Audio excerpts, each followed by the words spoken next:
السلام عليكم ورحمة الله تعالى وبركاته. خواتاتي، نتمنى ان شاء الله تكونوا بصحة جيدة.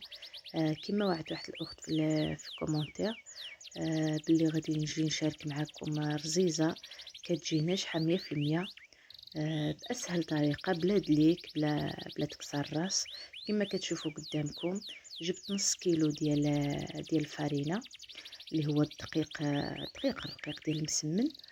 نتوما تقدروا ديروا الكميه اللي بغيتو.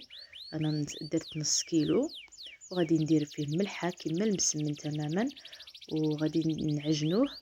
والعجينه ديالو كتجي قاصحه، ما كتجيش رطبه. باش ينجح لكم الرزيزه ديالكم خص تجي العجينه قاصحه بهذه الطريقه هذه.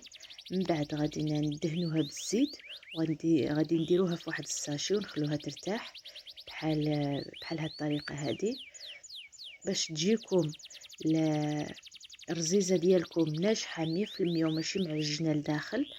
السر ديالها هي تخليو العجينه قاصحه، تخليو العجينه ديالكم قاصحه، ما تكتروش فيها الماء.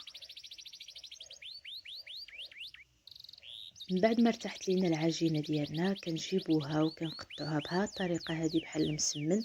تقدروا تقطعوها كما بغيتو نتوما، صغيره ولا كبيره، داكشي على حسبكم نتوما كيفاش بغيتوها، لا كبيره لا صغيره، بهذه الطريقه هذه. وغادي نزيدو نخليهم يرتاحوا واحد 5 دقائق.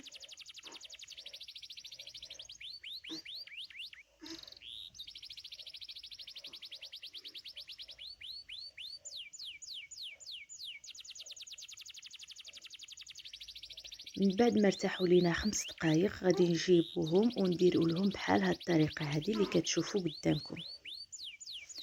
انا راني خدامه بواحد اليد، كتجيني شويه الخدمه صعيبه، كنصور بواحد اليد ونخدم بواحد اليد، ولكن نتوما غادي تجيكم الخدمه سهله، غادي تخدموهم بجوج يدين بحال هذه الطريقه اللي كتشوفوا قدامكم.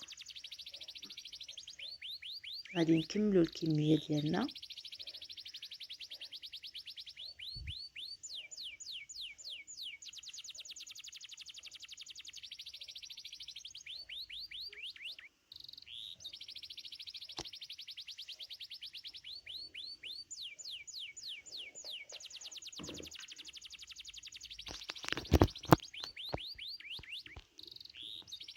من بعد ما كملناهم، غادي نزيدو نخليوهم يرتاحوا واحد 5 دقائق.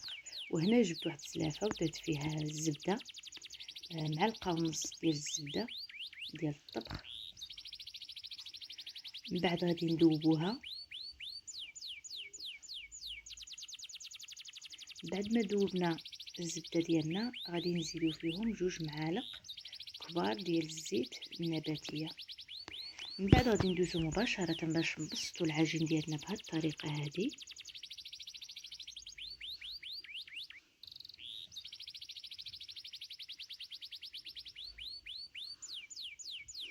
هنا غادي نصور لكم من الفوق باش تشوفوا مزيان كيفاش كتجي، كيفاش كنورقوها. هنا ما كيبانش مزيان.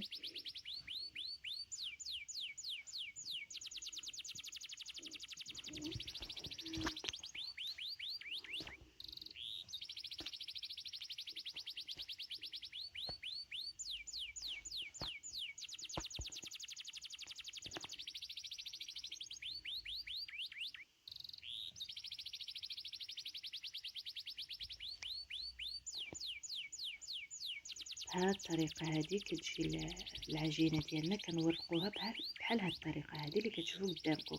من بعد كنجيبوا كيتسمى القصاصه ديال البيتزا، وكنقصوا بها رقيق. كنديروا بهم الخيوطه رقاق كما كتشوفوا قدامكم.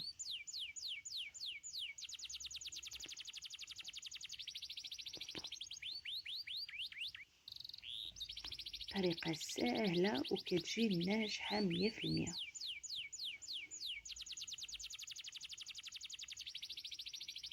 بحال هاد الطريقه هذه كنظن ما كاينش اسهل من هذا الشيء هذا.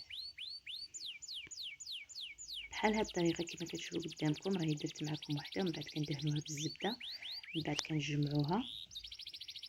غادي نجمع وحده قدامكم كما كتشوفوا.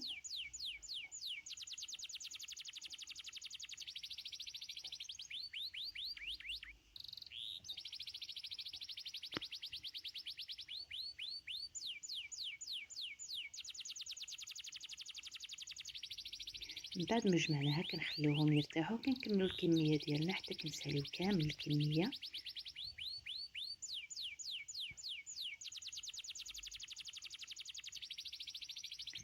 من بعد كنجيبو هذاك اللي بدينا فيه في الاول وكنجبدوه بحال هاد الطريقه اللي كتشوفوا قدامكم. كنجبدوه من بعد ما كيكون مرتاح لينا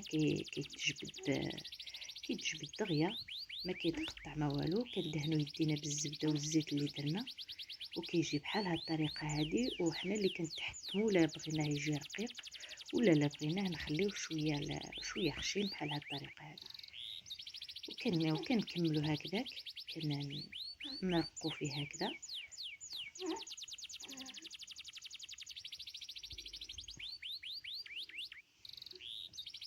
من بعد كنلويوه على يدينا بحال الطريقه التقليديه تماما،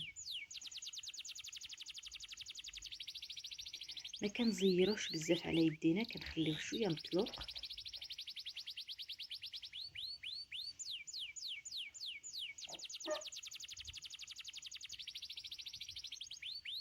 وهذاك التالي كندخلوه هنا باش ما يتحلش لينا. وهكذا كنكونوا كملنا. وغادي نكمل الكميه ديالي وهنا تقطع لي الفيديو خواتاتي. كما كتشوفوا غادي نخليهم شويه يرتاحوا، من بعد غادي نبسطوهم ونطيبوهم كما مسمن تماما بالزبده. هنا صافي تكمل ليا، تقطع ليا الفيديو، انا كيسحب لي كان كيصور هو تقطع. وهذه هي النتيجه النهائيه خواتاتي. كيجي يا سلام، ما كيجيش معجن لداخل، كيجي رقيق بزاف وسهل في التحضير، ما فيه حتى حاجه صعيبه.